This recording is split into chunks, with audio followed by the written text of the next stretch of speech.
పాకిస్తాన్ కు మరిన్ని షాకులు ఇచ్చేందుకు కేంద్రం రెడీ అవుతోంది. మరిన్ని చర్యలు తీసుకునే దిశగా కసరత్తు చేస్తోంది.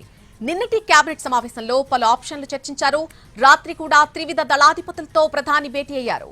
వరుసగా 2 రోజుల్లో 2 సార్లు ఈ భేటీ జరగడంతో ఏం జరగనుందోనన్నటువంటి టెన్షన్ నెలకొంది.